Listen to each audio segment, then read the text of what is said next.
process. What am I meant to do? You will learn someday that being half human makes you stronger than a god.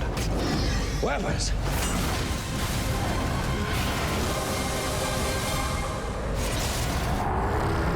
Next Sunday, Wrath of the Titans on Pearl's weekend blockbuster.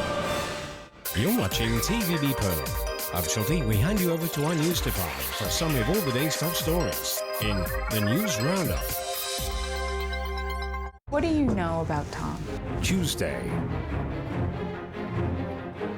They operate slowly from the shadows. We now have a chance to draw them out. Things will have to appear normal. Which is why you'll need a case. They call him the Undertaker, He's a broker of death. a man who somehow turns ordinary people into contract killers. That's what he's selling to his clients, the perfect murder. SEMA presents The Blacklist at 10:40 on Pearl. It's like a Franken-goat. It's sort of something out of a horror movie. Elephant coffee. You gotta be kidding me. This is my coffee making machine. The stomach's basically acting as a slow cooker for the coffee beans. Now this is a weird fart. Feeling good, huh? Wednesday, World's Weirdest Funny Farms at 8:30 on Pearl.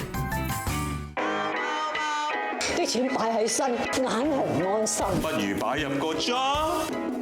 收埋喺天花。你唔好話拎去斯里蘭卡。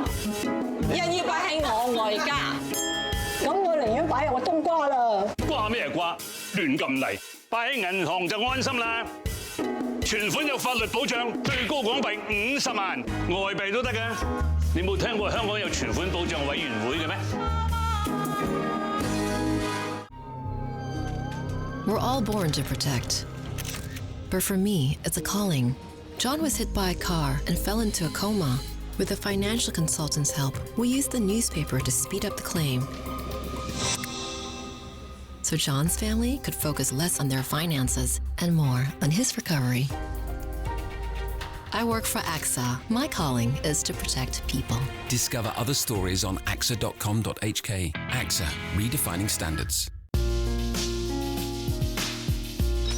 2024，點解肌膚仲係咁完美 ？Swiss Program 升級版 Boosting Solution BCC Double Up 三大激活元素，修復、保濕、提升膚質，令肌原細胞停留青春時空。想青春不老，先要細胞不老。升級版 Boosting Solution， 莎莎獨家發售。 The Star Pianist, Lang Lang. First all Mozart recording, the Mozart album. Meets period practice pioneer, Nicholas Harnoncourt in the Vienna Philharmonic.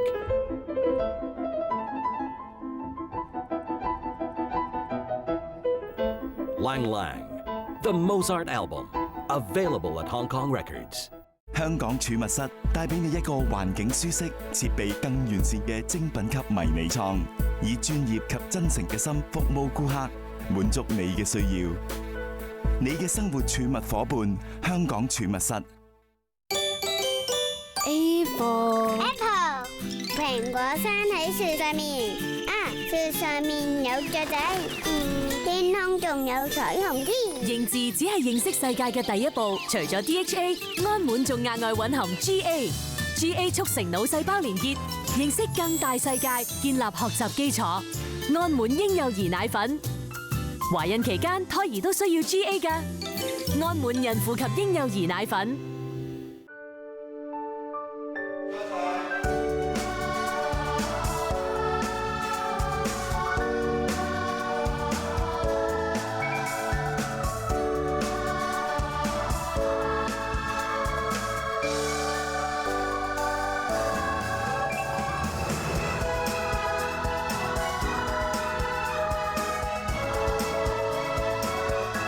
Blessed are those who do a little good every day.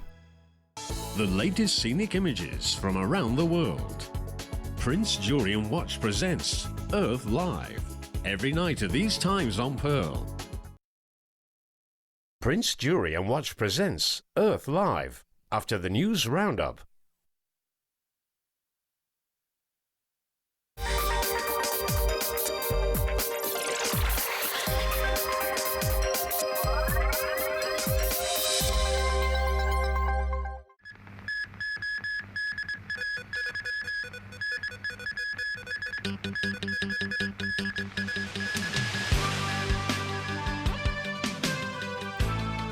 fresh war of words over political reform. Investigation into space tourism rocket crash could take up to a year. And calls to reduce greenhouse gas emissions to zero.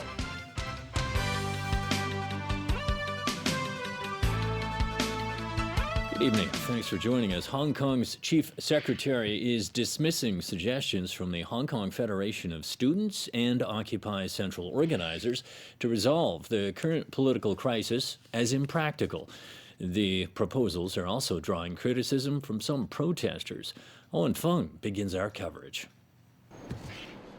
The Hong Kong Federation of Students, or HKFS, earlier suggested that lawmakers can resign to trigger a de facto referendum on the issue of political reform. Occupy Central organizer Benny Tai also recommended the chief executive dissolve the Legislative Council if the reform package fails to pass in the legislature and call new elections to resolve the current impasse. Today, Chief Secretary for Administration Carrie Lam said she disagrees with these proposed solutions and criticized them as impractical. Lam said any activity carried out under the name of a referendum is not legally binding in the SAR and therefore would be a waste of public funds. The Chief Secretary also urged lawmakers to think twice before resigning, as voters had expected them to serve out their terms when electing them into the legislature. Benny Tai, however, disagrees with Lam. I think she might have to provide a feasible solution to the existing situation. And just saying that those proposals are not feasible, I think would not be constructive. Meanwhile, Basic Law Committee member Maria Tam also dismissed Benny Tai's proposal. She said dissolving the legislature will not solve the problem. Tam maintained that the only way forward is to accept the central government's reform framework. Elsewhere, Executive Councillor Fanny Law criticised the students for ignoring the government's proposals while raising their demands. She stated that there must be compromise on both sides for dialogue to continue. But what do Occupy protesters think about de facto referendum? It's a bit idealistic and too crazy, but why not? I don't think that that is quite a good idea. During that vacuum period, the pro-established parties may have a larger voice than those opposed them. So I think there might be some problem. Some protesters in Admiralty also said while they welcome suggestions from student groups and Occupy Central organisers on how to advance the movement, they maintain that occupiers should be consulted before implementing any plans. Owen Fung, TVB News. Well, the Alliance for Peace and Democracy says it has collected more than 1.5 million signatures in its latest petition against the Occupy movement. And there have been more demonstrations against the Occupy protests and organizer Benny Tai. More on that from Liz Yoon. According to the Alliance for Peace and Democracy, the petition seeks to support our police, free our roads, and restore law and order. The group's convener, Robert Chow, is happy with the number of signatures collected in the past 9 days, claiming it's a world record. It's a record in anywhere. So I think Hong Kong people should be proud of themselves. They've done so in a very peaceful manner to tell the world that we are peaceful, we want democracy, we want freedom, and we want law and order. And I think whoever is still occupying the streets, defying public opinion, should be ashamed of themselves. Addressing public doubts about the petition's credibility, Chow said the group has enhanced its identification process. He plans to submit the signatures to Chief Secretary for Administration Carrie Lam tomorrow and outline further action to be taken by the alliance. Meanwhile, a group staged a slow drive protest this morning against the Occupy movement. A number of cross-border truck drivers made their way from Yuen Long to Sheung Shui. This driver said business at the company he works for has dropped by half since the occupation began. The demonstrators also say the blockade of roads has affected the transportation of goods to different parts of the city. And members of the group carrying Hong Kong Power rallied at the University of Hong Kong and handed in a petition. They called on the university's vice-chancellor to explain why teaching staff could take a month off and engage in unlawful activities. Occupy Central organizer Benny Tai teaches law at the university. Liz Yun, TVB News. In other news tonight, the transport chief says more delays and cost overruns are inevitable on construction of the local section of the Guangzhou-Shenzhen-Hong Kong Express Rail link.